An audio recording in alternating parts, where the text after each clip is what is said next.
Hi, my name is Emily Kemp. I am a current junior here at Wake Forest University. This week, Joy Harjo is visiting and she is holding a writing workshop and she is doing a poetry reading.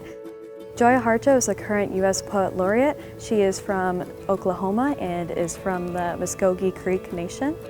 It is an incredible honor that she has come here to work with us and to share her writing with us.